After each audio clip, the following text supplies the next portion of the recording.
Hey, welcome to the Road and Morale podcast.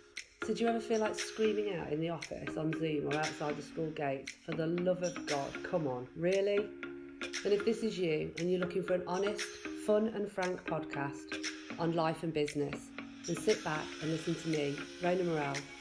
I'll be bringing great people on the show to talk, share and debate their life experiences and business challenges, keeping the show unpolished, but in a fun and unique British style, with sarcasm, tenacity, or maybe a few swear words or tears.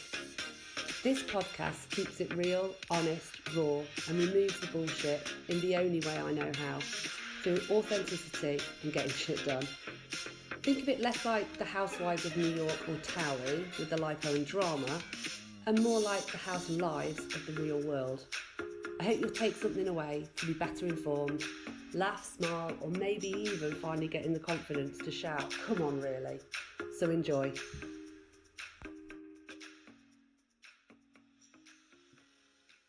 Hey Mel, Hi, Rona. Thank you so much for having me. What a delight. I can't tell you how excited I am to have you today. So thank you. So for all the listeners out there and people who haven't had the pleasure of meeting you, this is the fabulous Melanie Schilling, who is a very high profile therapist and I know has a huge passion for kind of that relentless ambition to discover individuals and their true being. And one of the things that I love about you is how you have that ability to be quite frank in your questioning and holding people to account. And because that's very close to my heart, I think that's probably why we got on. You are, for those that know, and we've been actually seeing a lot of it in the UK because filming has obviously come to a head, is that you are the therapist and psychologist on Married at First Sight in Australia. Yes. Which we love. I understand it's currently filming on E4. I think you're watching our season 5 at the moment. Yes. So I think recently I saw one with like twins and they were getting married and stuff. Yes. And so season 5. Yeah. And it brings up all sorts. And I'm sure we'll touch on it, but it brings up all sorts of kind of feelings and thoughts and emotions. But I know, obviously, we first met in Bali in 2017. Yes. I was on a huge journey when I met you. I'd quit my job.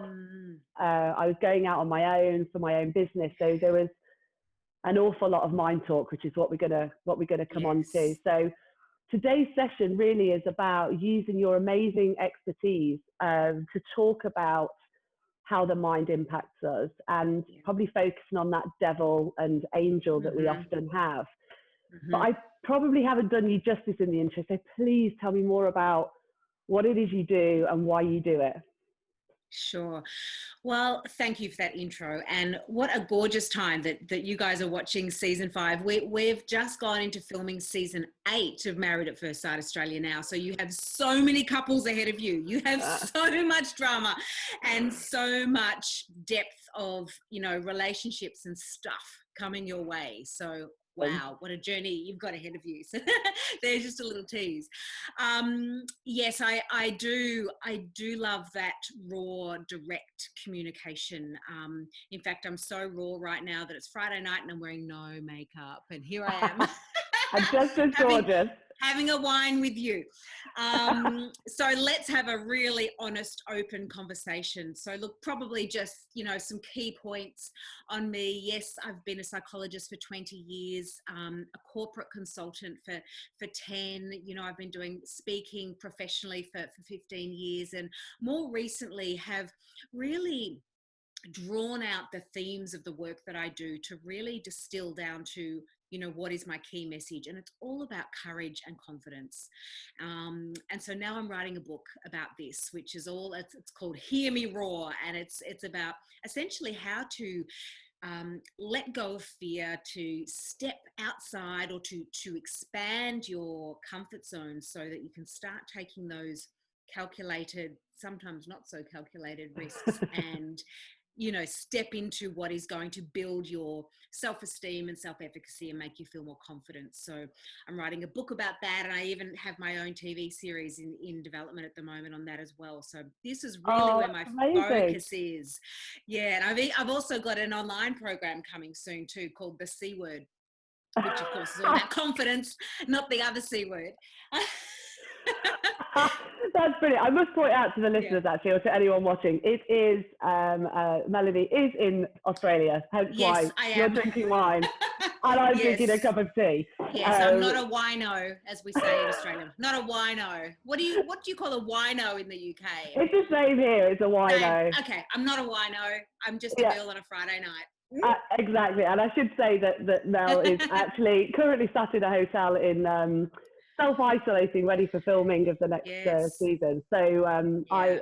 I'm on the verge of potentially another lockdown, but we'll see. So listen, Oof. you mentioned a few amazing words there actually around courage and fear. And I guess relating it to me, doing these podcasts were a massive thing for me. So I and ahed about doing it, and I was like, what's the point? No one's going to want to listen to me and my drivel. And okay, they're going to want to hear the guests for sure, but it did take courage. It's hard to put yourself out there and put your head above the parapet, and kind of that devil going, you're going to get laughed at, people are going to take the mickey, you're going to get hate messages, and then the other going, frankly, couldn't give a flying shit. I love speaking to people, I love being frank and honest, and this is who I am. Yeah. When I met you, you were in a pivotal moment of that fear versus courage balance, and one of the things I talk about with my clients is courage starts to emerge when what you want is bigger than what you fear. And I feel like when we met, that was the dance you were doing, weren't you, with yourself and your career? I was, because I'd given up the job, and as the main breadwinner in the family, it was, and I knew actually when I met you in Bali, actually, I had about 9 months of money to live. And I took the decision to fly out, knowing that the cost of that would actually have kept me going another 5 months. But I thought in my head, why don't I just do it? If my business is a success, I might not get this time. And if it fails, I'll never get this time back. So I was absolutely shitting myself. But I just had to go with it and have that special time with my girls and meeting all you guys. Yeah. And you did it. So can you remember back to that decision point when you were umming and ahhing over, okay, I've got X amount of dollars left to last me this time. What was it that tipped you over into, yes, I'm going to book that ticket? I think in the end, it was, life is very precious. There's that saying that you only live once, and actually you only do die once, effectively. So I wanted to see my friend who lives there, and I wanted to take this summer out with the girls and travel and give them an amazing experience. And I thought, I have to do it. If I fail, I fail. So what? If I will stack shelves in Asda, I don't care. I've got to do it. Yeah. So what you did there was you tapped into your values to figure out what is most important to you. And, the time with your girls, reconnecting with Emma, those were the things that were at your heart's purpose. What is most important to me? So that's a classic example, Rona, that you're demonstrating for your audience here, of where what you wanted outweighed what you feared. And I think that's a beautiful example of how courage emerges in us. And I think when people become stuck, it's because what they fear, they're allowing that to be bigger than what is important to them.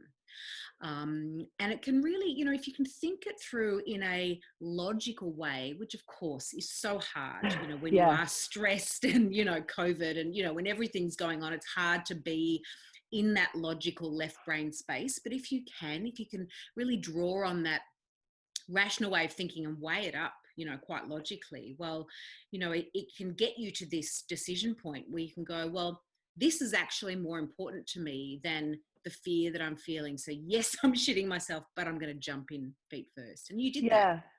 Yeah. And I think, I don't know, it's kind of, the older you get, I guess, and when you become a parent and you realize that, in terms of that time being like really, really precious, it's completely flipped. You're now interviewing me. This is great. But Good, doing what you do best. Do that. But it is, and I think every time you face that fear, it's, especially when you start working on your own as a consultant, is that you don't have that team around you to bounce off ideas, and you don't want to hassle people, and kind of, but you've just got to reach out and ask. And I think that's the bit that I'm getting better at. But I'm still not good with the mind talk, and I guess a lot of the listeners will be the same with this do I, don't I. How do you approach that with people, whether it's a career thing or, obviously you do it very much with relationships, but how do you approach that? Well, I work very heavily in the career space as well. So that's really my two sort of genres that I play in. So career and relationships. So, and I find that a lot of the work that I do comes back to, this self-talk or mind talk, regardless of where you're applying it, because, the work that I do very much comes from the cognitive behavioral therapy school. That's sort of where my training is, and the way that I approach any situation, with my clients or in my work. So essentially, if we were to boil that down to the very, very basics, there's three factors here. What you think influences how you feel, which influences what you do. So really the essence of that is what goes on in here. So the stories we tell ourselves, the monologue that goes on, that over and over, those broken records that keep playing, those automatic thoughts that come up for us, essentially dictate how we feel on an emotional level and what we do. So the choices we make, the strategies we choose in life. Now, all of us, particularly as adults, by the time we get to, our quarter life crisis, is that, can we call 50 a quarter life? I think that's a nice way to look at it. It's very positive, very optimistic. Glasses half full, Rona. Yours will be empty by the end of this. I know. I'm working on it. We have a head full of, if you imagine a computer that has a really full hard drive, and it's full of automatic stuff that you are no longer typing on your keyboard, you're not choosing to put it in there, it is just on a repeated script. And, a mentor of mine years ago once described this as family FM. So, when you're growing up and your family fill your head full of things like you should be married by the time you're 25, and you should have a degree, and you should get a career, and you should be nice to people, and you should do as you're told, all that's whatever it is that happens in your family, it's playing on this script over and over and over as family FM. And the really cool thing here is, like any radio, you can change the channel. You can switch off family FM and actually put it back onto me FM. And I find that a really powerful metaphor.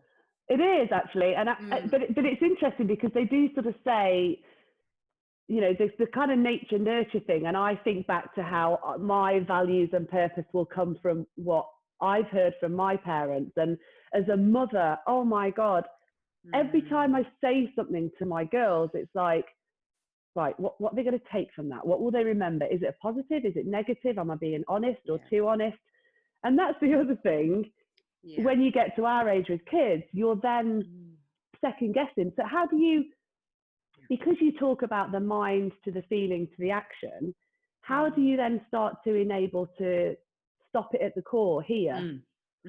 Great question. And that's probably the biggest question that comes up, when we talk about the source of our behaviors. It is how do we change it, because it is on autopilot. And, a lot of this automatic negative thinking, or unhelpful thinking, as I like to call it, does come up unconsciously. I like to break that dichotomy, or that polarization of positive thinking and negative thinking, because of course there's value judgments in there, and I don't think it's particularly helpful. So I tend to look at the thoughts that if you imagine you've got a pathway in life that you're set on, which is about your goals, your values, the stuff that's really important to you, then every thought you have is either helpful to that cause or it's unhelpful. So it might be positive or negative to someone else. That doesn't matter. For you, it's about, is this taking you a step closer to success in your life, or a step away from it? I find that's a more constructive way of looking at, you know, the Yeah. devil and the angel on the shoulder. Are they taking you toward your goals or away from your goals? Right. Sort of think of it in that way, because it makes it much more individualized. Now, to your question about how do you stop yourself in the moment? Well, it's a bit like building a muscle, you know, like building a muscle in your arm. You know, it takes time, it takes work, it takes practice. This stuff doesn't change overnight. I'm going to say something really weird here. It's simple, but it's not easy. And I know that doesn't seem to make sense, but it's simple as in it's a simple process, which I'll explain for you in a moment, but it's not easy because you've got 10, 20, 30, 40, 50 years of habit. You know, this is habitual thinking patterns that are ingrained, they are entrenched. It is a pattern that is kind of etched in, well, not kind of, it is literally etched in your brain. If we look at neuroplasticity, there are neural pathways, you know, that have been developed over years and years and years of habitual thinking that are now set in place. That doesn't mean you can't change them. You know, there's an amazing body of research that's happening at the moment all around how you can literally change the neural pathways in your brain by starting to think differently. So it's fascinating, you know, what you think can actually change physically what goes on inside your brain. So the power of our thinking is beyond comprehension, I think. I think it's interesting because I often say that to the girls. It's like this little thing here, you know, I'm not a scientist or medical or anything, but this is so powerful in everything that you can possibly achieve or not achieve. And I just find it's a really bizarre concept. So that when you're trying to explain that to a child, they can't see what's under here, but it's taking over what they think and feel. Yeah. And I guess the way that I'm describing it tonight is very much, today for you, is very much, you know, adult speak. I think if we were talking about a childhood audience, it would be a very different conversation. Yeah, absolutely. But for adults, I think a lot of the sort of the first step in changing this is self-awareness. And the point that you flagged there, Rona, about, you know, how do you stop it in the moment, that I'd call that step 2. Step 1 is first becoming aware of your thinking patterns. And really the only way to do that in a masterful way is to do it after the fact. So one way to start doing that is journaling. So, you know, to start, you know, recording your thinking. And, you know, some people like to do that at the end of the day and to jot down, these were some of the things I told myself today, or these are some of the thoughts that were playing on repeat in my head today. Or other people like to have, you know, a little journal with them during the day and as they crop up, so they don't forget by the end of the day. That's another way to do it. And then to really have a look at that data at the end of the week and go through it, you know, literally with a highlighter, and to pull out themes that are coming through. Oh, I've noticed that 6 times this week I said to myself, I'm really fat. Or this, you know, I said to myself 10 times this week, I'm not going to succeed here. You know, whatever it is, really be very honest with yourself and pull out what are those unhelpful thinking patterns that are in there. And then really the second step is to start checking in with yourself every day at intervals throughout the day, so that you can start pulling yourself up when those thoughts are cropping up. So something that a lot of clients I know do, set little reminders in their phone. So to crop up, you know, every 2 or 3 hours at first during the day, just to question, what are you thinking? And to just go, right, become mindful of what are the thoughts I'm telling myself here, jot it down. So really it's about raising awareness so that these automatic thinking patterns can move from that unconscious level to the conscious. So that's the first step, which is a difficult step. Yeah, see, it's quite interesting. So in my phone, each week, I don't kind of, it's not really, they kind of are thoughts and they're not thoughts, but I've been doing like this kind of weekly summary through this whole COVID lockdown thing. And I found that really quite useful in terms of just kind of summing up the week and going, right, this was great, this was really bad, or just getting it off my chest. So not quite focused on just thought, but that certainly does help me. Absolutely. And I'd love to recommend an app for your audience. I'm going to pull it up on my phone so I can actually show you for the video, but I'll also talk you through it for the audio listeners. And this is available in the UK. I've recently been chatting with a client in the UK, and she's been using it. So I don't know if you can see that. Mood it's called Mood Kit. Got it. Yeah. And I can share the link with you so you can share that with your listeners as well. So this is an app for your phone, which was designed by psychologists, and it's based on cognitive behavioral therapy, which is what we've been talking about here together. And it has some amazing features in here. One is literally a journal. So like we're talking about here, if you prefer to do things digitally rather than writing in your journal, you can record your thoughts here. You can track your mood. So on a daily basis, you can go, okay, just a very quick high level, I'm a 6 out of 10 today. Tomorrow I'm a 3 out of 10. At the end of the week, it can spit out a little graph for you, or the end of the month. So that's at the high level, but it goes down to the most incredibly granular level as well. So there's this function in here called the thought checker. And what it does is it actually helps you reframe your thinking. So let's say, you're at work and you're having a bit of a rough day, and you go into a meeting and you say something, you contribute something in the meeting, and it falls flat. Yeah. So, you say to yourself, oh my God, everyone thinks I'm a loser. They're staring at me. They think I don't deserve to be here. I've just made a fool of myself. I'm bright red. I'm sweating. Oh my God, I've lost all credibility. We've all been there, right? Yeah. that moment, that happens. So what this thought checker does is that firstly, it gets you to identify when you told yourself that, what were the emotions that came up? And how strong were they? So it gets you to rate how strong. Okay, I felt embarrassed.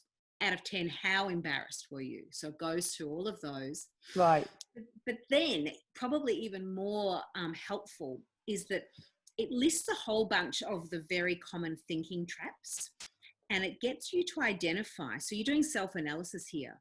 Which of the thinking traps, which are cognitive distortions or thinking errors, which ones are you making here? Which traps are you falling into? And just as a quick aside, if your listeners want to follow me on Instagram, I'm doing a little series on thinking traps every Monday at the moment, where I go through each one and break them down. So that's just Mel_Schilling #1. Awesome. So that's I unpack the top 10 thinking traps. So that's just a quick aside. Come along and check that out. Great. Well, definitely send me those 2 links, because I'll put that when we broadcast this. Then I'll put those links in as well. So that's amazing. Sure. Yeah. But then the app gets you to reframe it. So it gets you to go back to that situation again and say, okay, this time, now that you've got all this awareness of the emotion that came up and the errors that you made, go back to that situation again. And let's reframe all of that stuff you said to yourself. So maybe this time you say to yourself in that meeting, okay, that suggestion fell flat. Clearly, person X and Y have some feedback for me. I'm going to follow up with them later and get some really specific feedback, and make sure that next time I bring up a suggestion, I'm going to do X. Yeah. So you can see it's much more, it's kind of emotionally neutral. It's more logical, it's rational, and it's moving toward a positive outcome. And so if you're telling yourself that, I was thinking about a few raw occasions where those emotions just get so on top of you that I remember once, long time ago in a job, and someone said to me, it's amazing having you. 95% of the time there's this energy and the character and all of this, but oh my God, when things aren't going right for you, that 5% is, everyone knows it. Everyone can see it, your face says it, and everyone is impacted by it. And straight away, my thought process was, right, I need to stop that 5%. And it wasn't until years later that I thought, why am I not celebrating the 95%? I've just gone straight to that 5%. Yes. And that's the negative bias, you know, we all have it. And that goes back to the caveman and woman times when, you know, we were just so honed in on threat in our environment because we had to, because of survival. So now, you know, the way our brains have evolved is such that we still just very naturally scan our environment for threat. And if there's something that's slightly negative, we go, vroom, and hone in on it at the expense of any positive feedback. Yeah, no, exactly. I think, but now, obviously, I still reflect on, you know, my impact on others, and I think that's important. I think in latter years, I just go quiet, which is, according to my husband, is more scary. A little bit passive aggressive. Yeah, the whatever, fine, you know, fine. Yeah. Yeah, and Classic. I kind of try and do that so that the negative energy isn't so impactful on those that are around me. But I guess silence is a powerful thing, I guess. Oh, sometimes it's worse. Yeah. I think I use silence when I feel like I'm either going to go one way or the other, and that's either going to be I'm going to bawl my eyes out, or I'm going to throat punch you. I literally am going to punch you, and I can't deal with either emotion. And so, silence is very, for someone like me, and I know, talking about being self-aware, it's not something I do a lot of, and I'm working on getting better at, you know, those core listening. You know, what are you actually hearing what I'm saying versus you're just thinking about what you're going to respond with. Right. Yeah. But do you find through your experience on the show, but also with your clients, is it more a female thing, or is it true that, you know, women just overthink everything and men don't? That's very blanket, of course, but look, I think men certainly do overthink as well, but women do it in a much more intense way. And look, if you look, and if we can talk in generalizations for a moment, you know, generally women are more right brain dominant. So that tends to be more, you know, the features of our right brain are more emotive. They're more creative, more innovative, more spontaneous, but definitely driven by that base emotion. Whereas men tend to be, again, generalizing, more left brain dominant, which is more rational, more logical, less emotional. So because of that, I find that women do tend to go into that overly analytical, or what we call ruminating kind of mode, where we can just cycle over and over and over something and not let it go, you know, like a dog with a bone, which can be so self-destructive. It's really tiring. If you've ever remembered you've fallen out, you know, maybe had a fallout with someone, and you can't just let it go, and the words just go round and round, and you go, I wish I'd have said this, or I wish I'd have said that, and it's so what if it was physically and possible, I took the brain of a man and put it in me? Would that then drive me to be more focused on the left? Well, it's a really interesting question. And I guess the point is, if you did that, what would come with that brain would be all of the hormonal parts that come with the male brain. Because, you know, it's not just the brain that drives our behavior. There's, you know, millions of systems in the body, but one of those dominant systems is the endocrine system, which is our hormones. And you know, as we know, men tend to have a lot more testosterone than us. We tend to have, you know, not just the estrogen and so on, but also oxytocin, which is, well, on the positive side, it's the one that we release when we are breastfeeding, when we have our baby, when we see our baby, when we have an orgasm, when we cuddle a girlfriend, you know, all of those feminine things that make it, which are real strengths for us. But of course, men are more driven by this testosterone, which is more about leadership, being assertive and being a little bit more separate from others. Yeah. And I think that's what helps men to remain more clear and linear in their thinking, and you know, it probably makes them a little bit more simplistic in their thinking compared with us.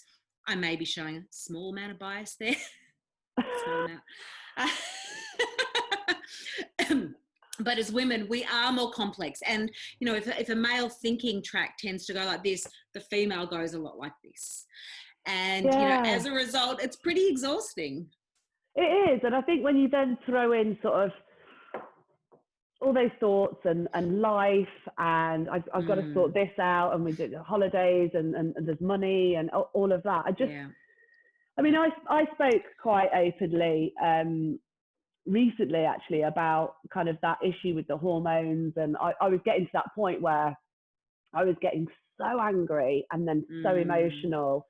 And I mean, I do now take it. It is an antidepressant, but it's used for hormones. But the reality is, I threw them away 3 times because I couldn't get past the fact that they were antidepressants. And that's cultural, I need to say. You know, I do find, looking globally, the stigma about antidepressants I find is so strong in the UK compared to, for example, Australia, New Zealand, or the US. Right. You know, my experience has been that there's a real sense of I've failed if I was to take an antidepressant in the UK, whereas here in Australia, it's quite normal. Oh, I wish I'd have been in Australia. I mean, this went on for about 18 months. I kept throwing them away, and then eventually I just thought I was having 1 week out of every month where I was in a good place, and so I thought, oh, F this. I took them, and I have to say, it'll be nearly 2 years now. I've just not looked back. I don't feel different. I don't feel drowsy. I don't. All of those. You just feel like fears. you. All those fears that I had about them. None of them came to fruition, and I ruined 18 months of my life and my family. You know, so I think being aware of that, and also I think talking about those fears and stigmas is important. So tell me some of the great things that are going on at the moment in terms of Married at First Sight. Help us understand, what's behind the thinking of this Married at First Sight, and what do you love most about doing on the show? Well, I've got to keep in mind where you guys in the UK are at season 5 and how much things have changed since then. I can give you a bit of a glimpse into the future. Let me say that from season 5 through to 8, things get very, very crazy. And then when we've now just come out of that very crazy period where we're now starting to even the keel a little bit.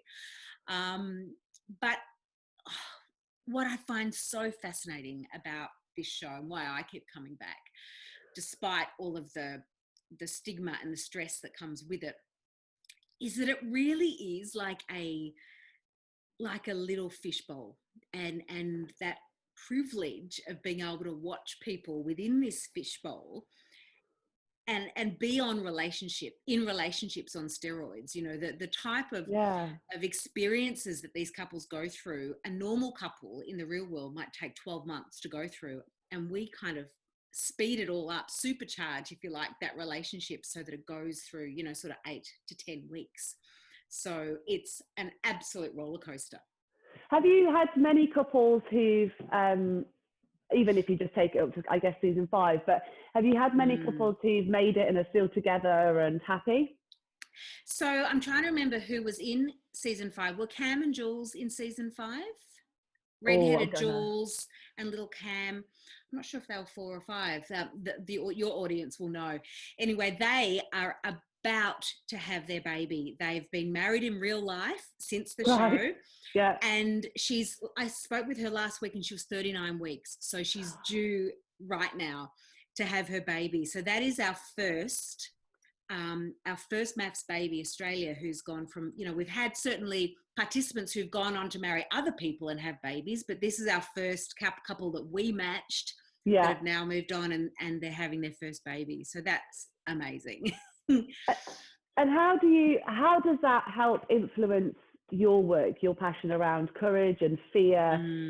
You touched there that it's supercharged. So there's part of me going, why would you do this to 2 people and put them in this situation, albeit they are grown adults, they know what they're getting themselves into, you know, no one's forced them to do this. What is it about that and supercharging it that gives the audience, you know, does it give them life lessons? Is it just a great to watch? What is it?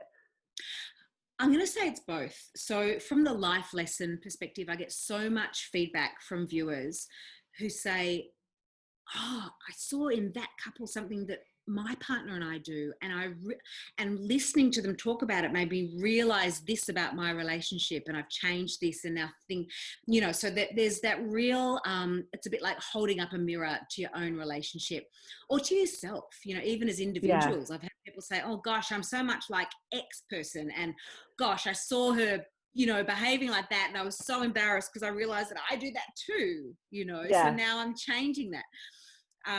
One of my favorite moments when speaking to the audience is when they say, oh, when you gave this advice to that couple, I took that to heart and I applied that in my relationship, and we changed, and this has improved things.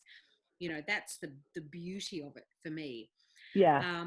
But of course there's the drama as well. You know, at the end of the day, it is a reality show. It is about entertainment. And, you know, one of the greatest causes of entertainment for us humans is conflict, isn't it? We love it. Oh, I know, I know. Fight. Well, the thing is, we love it, but we hate it. So, I mean, like, I genuinely don't like conflict if I'm in it. No, but yes, but watching it, watching it. Bring it on. I mean, it goes back to the old medieval days with the gladiators, doesn't it? Watching people fight to the death. And I think there's still something in us that enjoys that. You know, do you ever have physical fights on the show? Does it ever get like that? We've had a couple. Yeah, we've had a couple. We had a woman pour a glass of red wine on another woman. That happened last season before. That's all ahead of you, Britain. You've got that coming. And in some of the earlier seasons, we had to, you know, have security on standby with some of the guys, you know, getting very, very heated. Because of course, when you have these intense relationships and you have people, you know, in this bubble without their normal supports and, you know, family and so on around them, because they all, you know, they live in an apartment building together. Right. Bit like Big Brother in that way, but there's no hidden cameras. You know, they're aware when the cameras are on them, but, you know, they're very much under pressure. They're away from their normal life. They don't go to their job. You know, they take time out. So it's a real bubble. And so, you know, when people are under that kind of pressure, they behave in extreme ways. Which is interesting when you think actually what's going on in the world at the minute. You know, we're stuck in our houses. We're not able to go to work, see the people that we maybe have a good natter with. And I know we can Zoom and phone, but I mean, I don't know about Australia, but certainly in the UK, you know, the domestic violence has increased tremendously. And, you know, there's been certain campaigns around texting a certain number or a sentence that tells people you're trapped. At risk. Yeah. Yeah. So I guess that's a negative to potentially what that supercharging does, is that it's not real in a sense, and the danger that comes with that emotionally and possibly physically. Yeah. Well, from the show's perspective, we have a whole team of mental health professionals who work behind the scenes. Like, in addition to us, we don't really do that with the participants. We're more of an on-screen, you know, sort of therapist, but there's a whole team behind the scenes who take care of their mental health. But interestingly, to your point about the similarities between lockdown and being on Married at First Sight is, you know, with starting to meet the new participants for this season in 2020, a lot of them have said to me, I feel, particularly those who've come from Melbourne, I feel so prepared for this because I've kind of been in lockdown for so long. I'm used to, you know, being in a bubble. So, you know, they've been in training. It'll be interesting to see how that, if it does massively change the dynamics in a way of the show, and that, you know, being kind of semi-prepped, if you like, into that environment, how that might change it. Is there more empathy? Is there more understanding? Is there more patience? All of those sort of. Yeah, it'll be. We've got a way to go to catch you up on that, but no. So, in terms of your next big thing, I guess you're talking about you're doing this show. What? Tell me, if you can, a little bit more about that. My own new show. Yeah. Yeah, I can't say too much because we're currently pitching it at the moment. Okay. But I have teamed up with a production company and we've developed it to the point that we're feeling really comfortable with it. And it's all about confidence. It's all about building confidence in people so that they can remove those obstacles that are stopping them from being successful in life and relationships and helping them along the way. Oh, I need to tease more. Well, as soon as it's out, and obviously I wish you the best of luck with it. I'll have to have you back on at a later date. But listen, Sure. if there was just say one or two things that you could tell, I talk a lot about this show very much for the it's not the Housewives of Atlanta, it's kind of the Housewives of the Midlands. What would be the top one or two things that I can take away and the listeners can take away around this fear and confidence? Okay. Well, I think the first thing would be that courage kicks in when what you want is bigger than what you fear. So going back to the experience that you had when you're in Bali and you showed me that you were in that. I think that's the first takeaway. So when you are feeling fearful, that's okay. That's normal, and that those fear triggers are there for a reason to wake up your brain and to say, alert, something's not right here. But if you can weigh that up with what you want and what you're working towards, so what you're willing to wager, if you like, by putting this fear on the line, and is it worth it? That's the conversation that you have with yourself. So it's not just about fear. It's not just about I'm scared, therefore I'm going to withdraw. It's yes, I'm scared, and that's okay, and that's normal, but I'm also really driven to achieve this thing. So how do those two things weigh up? Okay, so awesome. That would be my first point, which is really a more intellectual way of looking at fear, if you like. It's thinking about it, not just responding to it. I think it's also addressing it, isn't it? It's allowing yourself to have that conversation in your head about the fear in a more neutral way, rather than just going fear. I'm just going to step away. Yes, it's not just having that emotional reaction; it's also thinking it through rationally. Yeah. And probably the second point would be, this whole discussion around self-awareness and starting to listen to your internal dialogue. Don't just let it play out at that unconscious level automatically. Pull yourself up on it. Don't let yourself get away with it, because it's almost like allowing those scripts to keep playing is very mentally lazy, and it can get you into really it can get you into ruts. It can get you blocked. It can get you into a funk. These are not happy places, and they're not constructive places, and they're not places that get you to where you want to go. So boost up that self-awareness. Use a tool like Mood Kit, or use a thought journal, and start making yourself accountable for the things that you're telling yourself, the stories that you're playing in your mind. Question them. Are they still relevant? Is there evidence to support this thought? Is it real? Is it based on anything of substance? Or is it just a fear? And actually, you know what? We started this chat, and one of the reasons why I feel like I connected with you and I love what you do is that accountability. So now I'm self-reflecting, thinking, oh, hold on a minute then, Rona. If you are adamant that you hold other people to account, I have to hold, what I've taken away is I have to hold to account my own ability to challenge those thoughts. So, well, listen, Mel, I know it's evening time over there in Australia. It's wine time. Yay! I'm going to let you finish that glass of wine. My cup of tea is now cold, but I'm so grateful for it. So just a massive, massive thank you for coming on and taking the time out. And I hope all the filming goes well. And I know you'll smash this new exciting challenge that you have. So I'd love to have you back on again in the future. I'd love that, Rona. Thank you so much. Can't wait. Oh, you're welcome. Cheers, then, Mel. Have a great evening. Bye. Bye. So that's it. You've made it. The show's over. Thank you for being with us. I hope you've been able to take something away, maybe solve a problem, or just know you're not alone. Here's hoping it made you smile with a few laughs along the way. Please feel free to find me on all social media channels, and you can subscribe to my YouTube channel. Just search the Rona Morel Podcast. Have an awesome day and see you next time.